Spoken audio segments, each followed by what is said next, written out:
Hey guys, Ron here. Boy, I don't know what happened. I was just doing a video and the whole thing shut off. So I hope this one stays. There's a lot of people around, can't get alone. That's LA. Come out here on a winter's night during the week and you won't have this problem.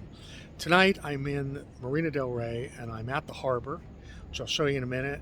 And this is the spot where the Splendor, Robert Wagner and Natalie Wood's yacht took off from on that last fateful weekend right after Thanksgiving, 1981.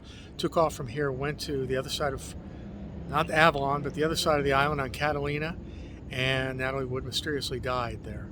We're going to talk about that, how she drowned, what I think happened, what others think happened, and full disclosure, I have discussed this in another video.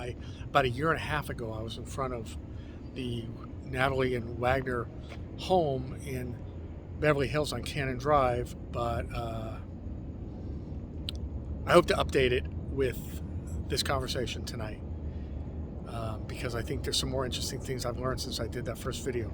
So let's take a look and we'll go from there. So, and I really hope this stays. So, you know, I really can't go into, I mean, I could talk for an hour on this subject, but I don't want to talk for an hour. You don't want to hear me for an hour. Nobody's going to watch for an hour. So we'll just say that Natalie Wood, the characters in this are Natalie Wood and her husband, Robert Wagner. Robert Wagner is still known to friends and, of course, to Natalie as R.J. Wagner. So I'm going to refer to Robert Wagner as R.J. Wagner. And the other participants in this saga that were on the yacht the night that Natalie died were actor Christopher Walken and the boat captain hired by Robert Wagner and sort of a family friend too, Dennis DeVerne. Now, a lot of the information I'm going to give you is things that Dennis DeVerne has come out and said over the years. Dennis DeVerne claimed he had a guilty conscience, and about 10 years after that fateful night which Natalie died off the coast of Catalina, DeVerne started calling Natalie's sister Lana, true name Svetlana, but Lana Wood, who's on social media as well as Dennis, and he started drunkenly confessing things to Lana about what he remembered and what really happened that night, even though he was drunker than drunk, as was R.J. Wagner, and Natalie Wood was drunk too when she died, and that was kind of rare for her. She wasn't as drunk as the others, but she was drunk. And Christopher Walken, we don't know. Supposedly he was in his cabin the whole time asleep and stayed out of it. I don't know how he could have with all the commotion that went on the boat from around 10:45 p.m. to about 7 the next morning. But that notwithstanding, we'll talk about that. So, and also Dennis DeVerne, the boat captain, also wrote a book with his childhood friend who was a journalist, Marty Rulli. Marty is a woman, and she is on social media as well. So, that being said, what can we say about that? Well, so Natalie Wood was an extremely famous and talented actress during the 50s and during the 60s primarily. She kind of took a break in the 70s to raise her kids, and she just wasn't getting the roles anymore, and her career really diminished. It was hard for her to get back into things, and she never really did. So her career was the 50s and the 60s. She was nominated for Academy Awards. She did West Side Story, the first West Side Story. She played the female lead in West Side Story. She was, as a child, she was in Miracle on 34th Street.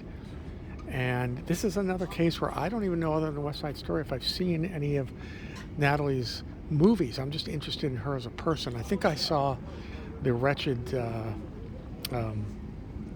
last film of hers, Brainstorm.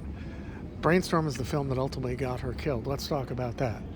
So Natalie Wood was, as a child, well, not as a child, but growing up, really mesmerized by R.J. Wagner, who was also an actor. And they eventually got together and married in 1957. In 1962, however, they suddenly had a big fight and she divorced R.J. Now, Lana, Natalie's sister, and other people, friends of Natalie, have sworn that Natalie told the mother and told others that she caught RJ one night with another man in a sexually compromising position, and that not being aware that RJ was bisexual, let alone cheating on her, she sort of had, what is that? Okay. That she sort of flipped out, ran out of the house, supposedly, I mean, this is pretty well documented, ran out in her nightgown to a neighbor's house, then went to Van Nuys to where her mother lived. Lana was just in junior high at that point. Ran there, took to her bed, and was in total distress. And the marriage ended. Now, some people say that the marriage ended because she had an affair with Warren Beatty, who she was doing Splendor in the Grass with, but that's... apparently their relationship started after she broke with RJ. Now, 10 years later, there was some kind of Christmas party, and RJ came to the door and left a gift for Natalie, and they began talking. They had been seated together at I believe a Christmas dinner party that someone else was throwing, or maybe it was a New Year's party, and slowly they started talking, and they got back together again. In 72, they married for a second time. On a boat. It wasn't the Splendor, but they did, or was it the Splendor? I don't think it was. I may be wrong about that. Anyway, so then we have the second marriage of R.J. Wagner and Natalie Wood. Now, unfortunately, by, like I said, Natalie's 30s, and then they lived in Palm Springs for a while, had kids. Now, Natalie had been married in the interim between RJ and the second marriage to RJ. In those 10 years, Natalie had been married to a British Hollywood, he was an agent.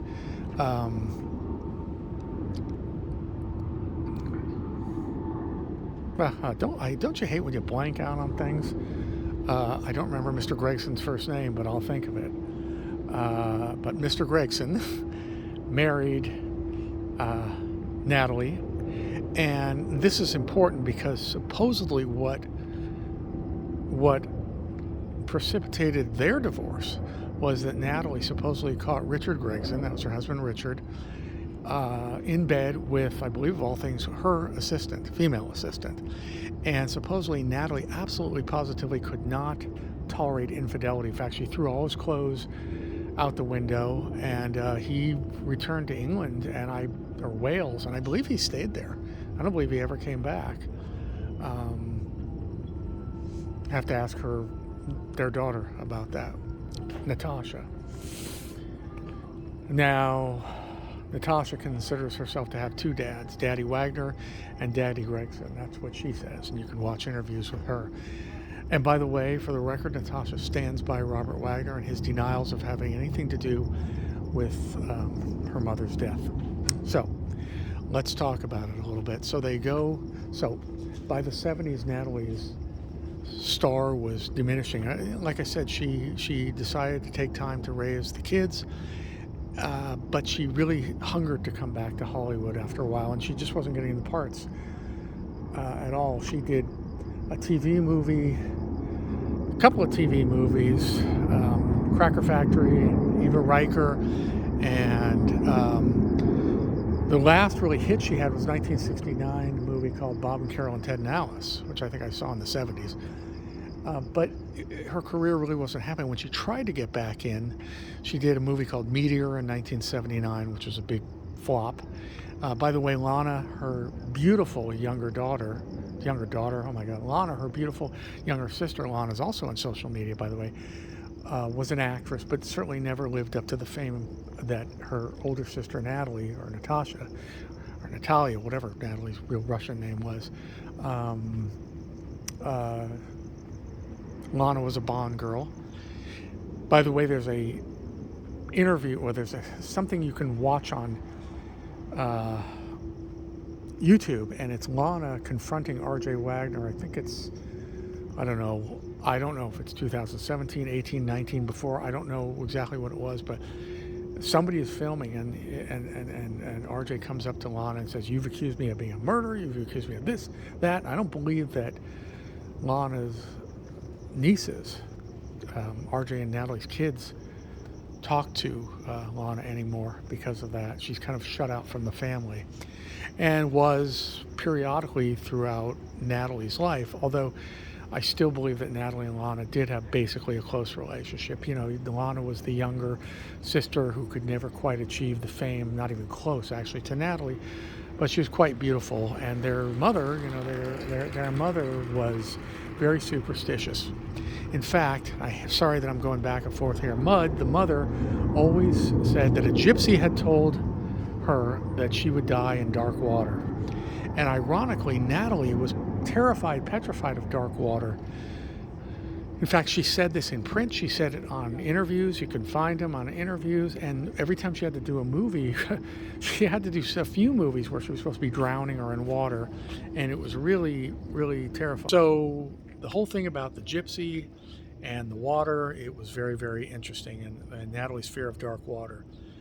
So Natalie saw other projects coming. She really wanted the part in Ordinary People, the film that Robert Redford directed, 1980, that won a bunch of Oscars. And she had been kind of instrumental in getting Robert Redford cast in her film, Inside Daisy Glover, in 1965. Kind of felt that maybe Redford would be indebted to her. By 1980, Redford is a superstar himself. And she called a meeting with him, and although he wanted to help her, according to him, he said he always pictured Nat Martile-Moore in the role, and she was fantastic in the role, and he just didn't picture Natalie in the role. So that was a disappointment for her. Definitely strained their friendship at the end.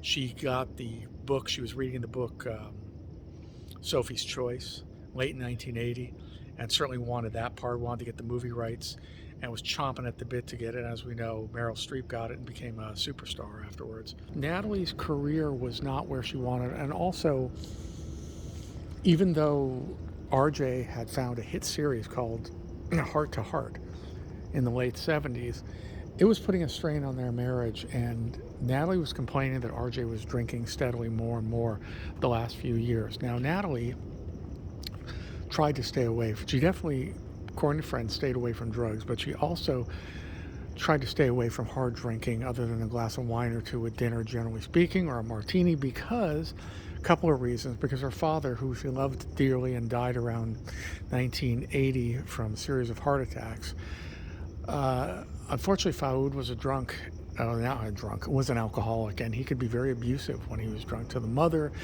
to the daughters. So she really did not like alcohol and alcoholism and what it could do to people's personalities. And the fact that RJ was drinking more and more really upset her. In fact, there were hints that she might be talking about leaving RJ again because of the drinking. So RJ's drinking more and more, even though he has the hit show Heart to Heart. He probably always felt in the shadow of the bigger star, Natalie, who was a movie star, and he said that. He admitted it. I mean, he never came out publicly and said, I hate being, quote-unquote, Mr. Wood, but as madly in love as they were, I don't know if I want to use madly, there was always some degree of tension there. What I find interesting is people quote the last New Year's Eve. This is New Year's Eve 1980 going into 1981, so this is obviously December 31st, 1980, and Natalie's dead the following November, not even a year later. And people say that, I found this very touching, that Wagner and Natalie hosted a New Year's Eve party, and that Wagner raised a glass of champagne and said to and I'm paraphrasing, to my dearest Natalie, I love you forever, and you take my breath away. I mean, really heavy romantic stuff in front of their guests. So I do believe there's a deep love between them. However, tensions were at a boiling point by Thanksgiving of 1981. So Natalie was approached to do a film called Brainstorm. I don't want to go too much into Brainstorm other than it was a science fiction film, but it had religious, spiritual overtones. And another reason she wanted to do is because she saw a clip of, Chris Walken had been cast, and Chris Walken was pretty hot at that time. He had come off a couple of years earlier. He had been in The Deer Hunter, and that really sent him to kind of almost immediate stardom. And he was a New York trained, very intense guy and a very intense actor. And people say that Chris Walken reminded Natalie of James Dean, who she starred in with Rebel Without a Cause and had a huge crush on. So here we have the combination of Natalie in middle age telling people she wishes she was longing for yesteryear when things were better. She was in her early 40s. She was, according to her, starting to gain a little weight, although I look at the stills from Brainstorm. She doesn't look any heavier to me, but according to people, she was afraid that she was getting quote-unquote matronly arms. She was gaining weight. She was drinking again, or she was drinking more than she had been. RJ was drinking a hell of a lot. And she was kind of adapting to his lifestyle. And here comes this younger, intense actor, Chris Walken, who reminded her of James Dean. So the fireworks were set. So that film was directed by Doug Trumbull, who was a science fiction guy. I mean, a special effects guy. He did special effects for let me say it here, Ron, for 2001: A Space Odyssey, and he was involved in Close Encounters and things like that. But this is, I believe, his directorial debut, and people say that from the moment they all got together for the table read, shortly afterwards, that basically Trumbull had lost control of the set, that Chris Walken was running things. And some people say that Chris Walken literally gave, I don't know, some people or one person say that Chris Walken literally gave what he called an evil vibe to the set of Brainstorm.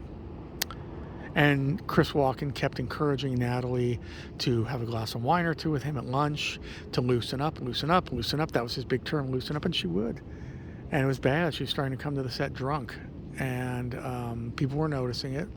People were noticing what they said was a deep flirtation between the two of them. The film was shot in North Carolina. That was another issue. RJ and Natalie had an agreement that one would always be home for the kids' sake, and I believe RJ had to go to Hawaii for Heart to Heart at the same time that she was in North Carolina filming Brainstorm. So that was a matter of contention too. So you have RJ, so now you have RJ and Natalie separated by thousands of miles, and Walken is by all accounts having a flirtatious relationship with Natalie at the least. Now, there's different schools of thought. Some people say Natalie would never cheat with Walken or anybody else because of her deep resentment of adultery, as evidenced by when she saw Gregson messing around, that she never spoke to him again, divorced him right away, threw his clothes out the window, so on and so forth. No tolerance for it. But was it, do as I say, not as I do kind of thing? Who knows? Others say that she was so unhappy in her marriage to RJ because of his drinking and other things by that time that she was having an affair with Walken, and he was younger, she was middle-aged and starting to feel less attractive, it was flattering, so on and so forth. We'll never know if there was a physical relationship between Chris Walken and RJ, and Natalie. But according to Dennis DeVerne, the boat captain, RJ certainly thought there was. So let me move forward because I'm talking too much already. So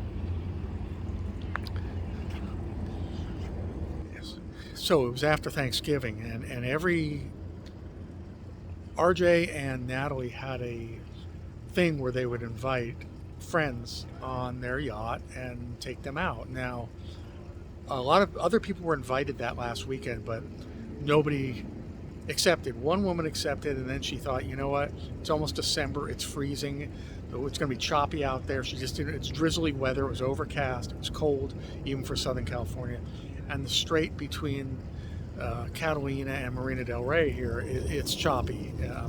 People are warned, when you take the boat out to Catalina, be prepared for seasickness.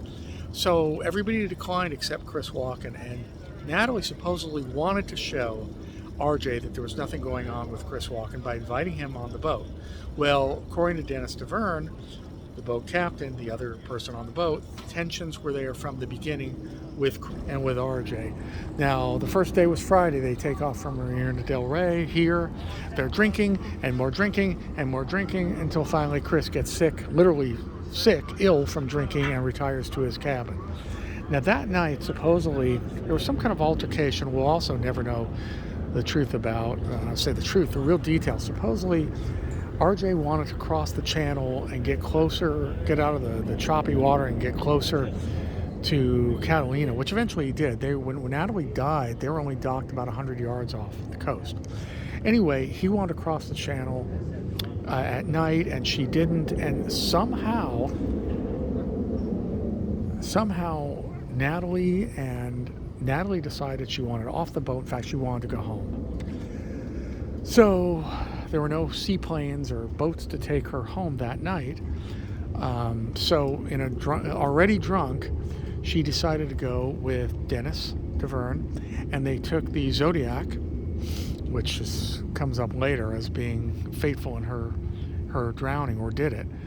They took the Zodiac, the raft, and they went to Catalina, to two harbors, the other side of Avalon, very quiet.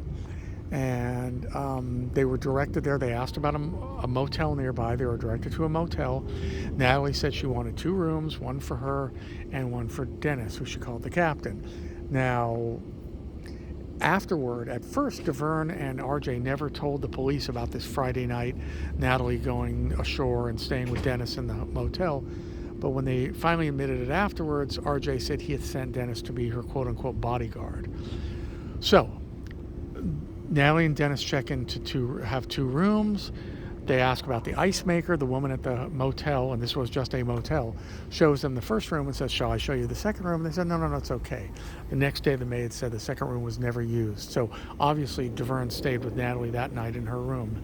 I'm not suggesting, nor is anybody, that any fooling around went on, but because it's known that Natalie was terrified of being alone at night. I don't know if Natalie ever spent a night alone in her life. She was really afraid of it. She also took a sleeping pill every night for 28 years straight, except, interestingly enough, the night she died, the next night. She also at times saw a psychiatrist 7 days a week. So there was, issues going on with Natalie. And one of them was this fear of being alone at night. So DeVerne stays with her that night. The next morning, she's up at 8 a.m. She asks about a shore boat so she can get back to the mainland, back here to the marina. And at some point, she decides she actually doesn't want a shore boat. Oh, let's back up. So she appeared in the morning at the motel at the desk, disoriented, they said, almost like she was still drunk from the night before.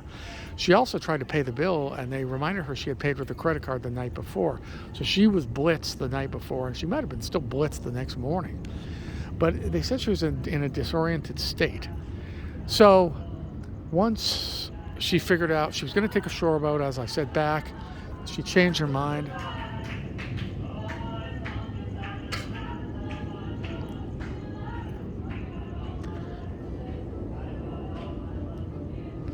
I Will Survive by Gloria Gaynor, although they're singing it a cappella. First it sounded like Old MacDonald Had a Farm. Anyway, so, where was I? Instead of taking the shore boat back, Natalie decides, she is in fact going to go back to the Splendor. So she and DeVerne take the dinghy, they go back to the Splendor, and then everything's seemingly okay. She's making breakfast for everybody. This is Saturday morning. Sometime Saturday afternoon, Walken takes a nap. RJ takes a nap. I don't know where Natalie was, but at some point, Natalie and Walken decide to go ashore. Just the 2 of them, and they take the dinghy and they go ashore. And it's a rainy and stormy out, and they're in wooden bar stools in Doug's Harbor Reef restaurant, and they're drinking and they're drinking and they're drinking. RJ wakes up. He's pissed off when DeVerne tells him that Natalie and Chris are ashore somewhere hanging out together. So hours later, RJ shows up there with them. So somehow they caught a shore boat. I'm not exactly sure, but they got there. So now it's the 4 of them drinking and drinking and drinking. And this was about 3-4 o'clock, and they were already blitzed. They wandered around. Walken bought a painting from an art gallery there. RJ made a reservation at Doug's Harbor Reef restaurant there at 2 Harbors for 7 p.m. And there you have it. Now, when they arrived at the restaurant, this is when really weird stuff starts happening. They were given a table by the manager called the King's Table. It seated 8. It was a big round table, and RJ was at the head of it, like with this big king's chair. And next to him was Natalie, and next to Natalie was Walken. and next on the other side of Wagner was oh boy, it's too many names. There was Dennis. So the four of them are at the table, and really weird events happened during this raucous, extremely drunken 3-hour table. Apparently, they were so drunk, and they said that Wagner in particular and Walken were so out of it that the first waitress declined the table, even though it was a large party, passing on to another waitress. And various things were said and various things were done. In other words, during this 3-hour dinner, Natalie kept fussing with her food and the flowers on the table and the temperature in the restaurant. Finally, she gave back her fish and said, "I'll just drink my dinner." So she was drinking to excess. I mean, at least the other guys ate and drank. But that Wagner was acting, various reports say Wagner was acting very jealous, even and upset, very at the table, blitzed out of his mind. Walken was acting weird and bizarre. At one point, Natalie goes into the bathroom, and she's gone so long that RJ sends a waitress to go look for her, and she's sitting in the bathroom in like a makeup table area of the bathroom, and she's braiding a young girl's hair, who reminded and telling the girl, "I miss my own daughter so much. They're back home, you know." And interestingly enough, I believe it was Natasha who was terrified that mommy was going away that weekend on the boat for some unknown reason. That maybe it was some kind of intuition. But Natalie, in missing her daughter, was braiding the girl's hair. And at some point, Natalie threw a glass to the ground and broke a glass. And it was very strange, too. And they had to clean that up. And Chris Walken later said, it was that he claimed that he did it first and she copied suit, almost like they were in another country. But the waitresses said that's not true, that it was absolutely Natalie by herself throwing it down. A couple of the waitresses said that they were sure that Walken and Natalie were holding hands under the table. The manager Don, who happened to be the manager Don of the restaurant, he said that Walken and RJ were flirting with each other. But then that account was discredited because he was gay, and they thought he was projecting some behavior onto them. We'll never know the truth. A 15-year-old boy was flirting with and talking to Natalie all night at the next table. People were sending drinks over to that table, even though, they went through so much alcohol themselves. In fact, they were so dissatisfied with the wine list, they actually had Dennis and Chris at some point go back on the dinghy, back to the boat, and get some more wine from the wine cellar that Walken had on the Splendor and bring it there. So the amount of alcohol being consumed was unbelievable. And they were so staggeringly drunk when they left the restaurant that they were incoherent, just about incoherent. And then, in fact, they said that Natalie bumped into this big tiki pole on the way out, and the manager Don was already signaling, talking to people with Harbor Patrol, saying, make sure they get back to the Splendor okay, because they're wasted. So they get back to the Splendor, and immediately there's an argument. Now, this didn't come out until Dennis later in years told what, according to him, really happened. Now, the police, when they finally entered the boat the next morning after Natalie's body had been discovered, did see a broken wine glass on the table inside the galley, and Wagner said, well, the sea was grumpy, meaning, the waves knocked it over. Now, Dennis DeVerne says that when they got back, they started having a vicious argument, that Chris Walken was suggesting to RJ that, RJ kept saying, you shouldn't be working this hard. Natalie, you're supposed to be home when I'm away. We have this agreement. And Walken supposedly was defending her, saying, she's an artist, she's an actor. That's my Chris Walken. She's an artist, she's an actor. You have to let her do her thing. And that he was sort of interfering with the marriage. And that supposedly, at some point, RJ pulled out that wine bottle, broke it over the table, and said, what do you want to do, fuck my wife? That's a direct quote from DeVerne.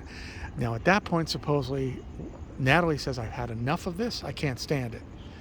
She goes to her cabin. Now, only in later years has DeVerne said that at that point, he heard a huge amount of screaming, and he did come to the cabin, and that he even turned the music up when he was trying to pilot the boat, because he didn't want to not pilot it, but because they were moved, but to get away from them. But he came, and that RJ said, he claims that RJ told him to stay away, wasn't any of his business, but he could see the room was disheveled. Now, DeVerne now says he thinks a physical fight went on with Natalie Wood and RJ, and that's how she got the bruises, that she was found with many bruises and scrapes and lacerations, or definitely bruises, when she was found lifeless, floating in the water hours later. So DeVerne then claims that around 10:45 he heard noises, shouting, and then the shouting suddenly stopped. He went out on the deck, and he says that Wagner was standing there. He says it, and Lana Wood says that this is what Dennis told her, that RJ was standing there, and he said, Natalie's gone. He was sweating profusely, and that instantly Dennis wanted to turn on the lights of the boat to search, and RJ said, no, let's not do that. He claims RJ took him to the table in the galley, and they continued to drink and drink and drink. And we know that this is around 11 a.m. because there were people that were discredited for some odd reason by the lead detective. I don't know if this guy was paid off or just had bad instincts or hostility. Dwayne Rashure, the lead detective in those days in 81, but there's a couple about 80 yards away, a couple and the lady's young son, and she slept with the windows open and had what they call a silent generator. She swears, and they swear, in fact, the husband, the man woke up his girlfriend, and then the girlfriend woke up her son, teenage son, and they all said that they heard a woman's voice screaming from the boat, help me, I'm drowning, in the direction of the Splendor around 11 p.m., and that they couldn't see her. It was so dark. They shined the light, nothing, they couldn't see her. There is a record of them calling the harbor master over in Catalina, or in Avalon, which they stated they did. Catalina said they'd send a helicopter, which apparently never came. Now, they also said they wanted to inflate their own dinghy, but they had deflated it for the night because they were leaving at 5:30 the next morning to go back to Newport. It would have taken a half hour with the hand pump. They thought about diving in, or at least the boyfriend did, but he knew he'd die of hypothermia.